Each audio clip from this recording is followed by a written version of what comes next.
Desperate, Germany launched a massive counteroffensive. Taken by surprise, Allied lines were broken and pushed back. This was the Battle of the Bulge, fought in the dead of winter, stretching out over 85 miles through Belgium and Luxembourg. This was the largest land battle ever fought by the US Army. For the German offensive to succeed, speed was essential. They have just days to reach the port of Antwerp and seize Allied fuel depots before they run out of gas. This means they have to dominate and control the roads.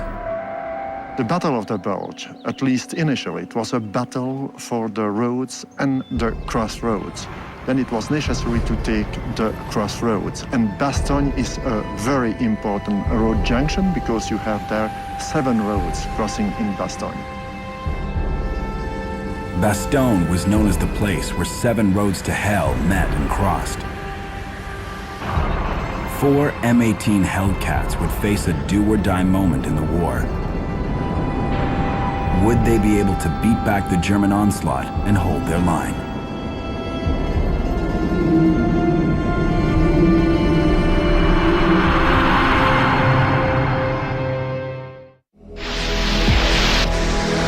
In the Utah desert, an M18 Hellcat tank destroyer is getting ready for a party. But it needs a new engine. Roger Condren has salvaged the engine from the collection's other Hellcat. A little bit to your left. Now, he's got to make sure it's going to run.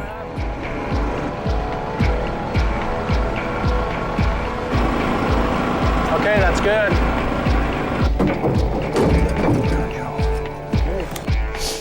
Ready again? Yeah, we're ready to go. Let's see if we can get her in. Okay, here we go.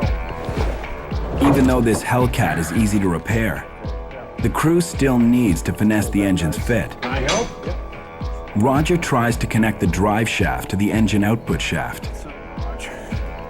Because it's pretty solid.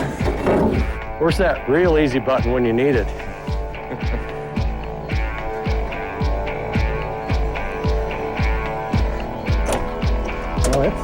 It wants to come back a little. It's lined up. Okay, let's try it. Oh, there it goes. Hey, there we are, guys. We're in. Starting up a Hellcat is easier said than done. This is a World War II tank destroyer. You don't just insert your key and turn on the ignition. What we have to do, to get the Hellcat started, or basically any radial engine tank started, is a very critical part of the maintenance and procedure on getting the thing running. You pull your hand crank out, crank the engine over 50 times. What you're doing is clearing the cylinders out of oil, possibly gasoline, anything else that might have gotten in there. Once that is completed, you turn your fuel valve on so you can get your fuel going.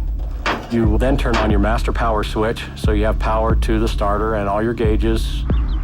Playing it safe, Roger has a fire extinguisher close at hand. If there's any gas in there, as soon as it fires, flames will come out.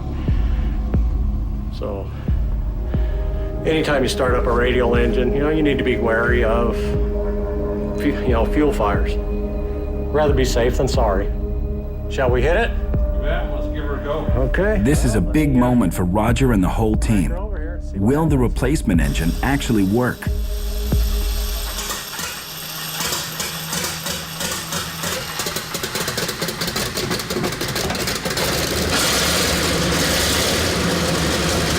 Yeah, way to go.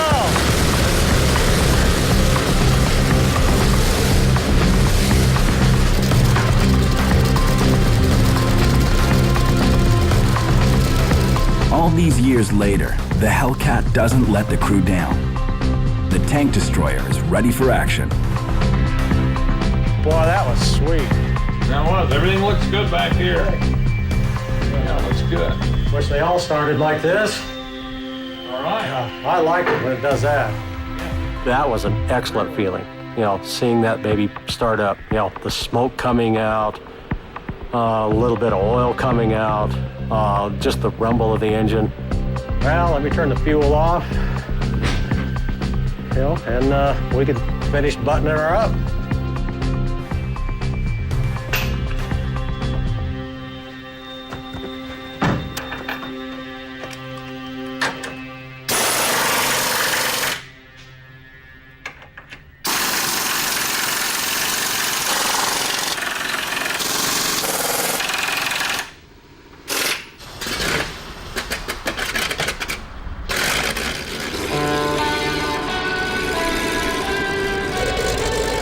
Actually feel it moving for the first time was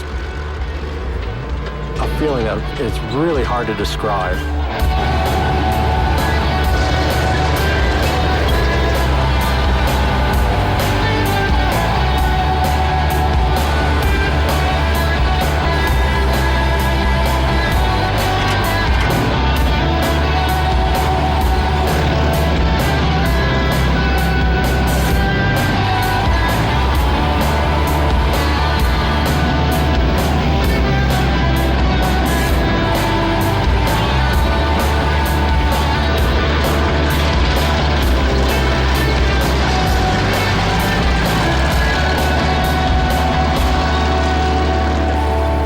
The Hellcat's noise and smoke are a small reminder of a tanker's life during the heat and fury of war. It was extremely noisy, it was smelly, gasoline, motor oil, gunpowder, body odor, urine, you smelled it all. And it was grueling, and you'd be fighting for hours and hours, and you're constantly worrying about your ammunition supply. You're constantly worrying about enemy troops and Panzerfausts. You're constantly trying to maintain contact with your own forces, and you're looking through a little tiny periscope. It seems all too small when you're in battle. And you're trying to locate the enemy, you're trying to fight him, you're trying to maintain your sense of direction and your sense of purpose and fight back. When the Hellcat was moving through battle, the crew had a unique angle on the action. Hellcat tank commanders surveyed the ground from an open turret. In armored combat, he who sees the other enemy first has a much greater chance of shooting at them and hitting them. The open top to the tank destroyer allowed the crew to see out and see the enemy tank and fire and hit it. I'm sure that everyone who was in a position sometimes thought, well, here I am like a sitting duck up here. Some sniper could sure pick you off easy that way. I feel very fortunate to have gone all the way from Omaha Beach clear till we met the Russians in that exposed position. I was the gunner for the first week, and then from then on as a gun commander up in that position there. Hellcat commanders fought the war from a dangerously exposed position. The M1 Abrams employs a design feature to keep its crews protected at all times. It's called the Common Remote Operating System, or CROWS. The CROWS system is a remote weapon station which the tank commander can fire from inside the turret. And what these systems are designed to do is to keep the crews inside the turret of the tank so that they are not exposed to enemy fire. And it allowed the crew to survive in urban environments along with being very lethal. Hellcats were an open window on the battlefield. When it comes to sighting and tracking today's enemy targets, the M1 gives the crew a whole new set of eyes. The most impressive function or piece of equipment on this tank to me is the CITV. The Commander's Independent Thermal Viewer enables us to pretty much identify more targets than one. I can be looking off to the left side while the gun's looking off to the right side. And as soon as I see something, I can designate the gun to what I'm looking at. Also, I have thermal imaging, and that picture is just so much better than what the gunner's looking at. You can zoom in and out, and it's just more easily controlled. If I was the enemy, if I saw a formation of Abrams tanks coming at me,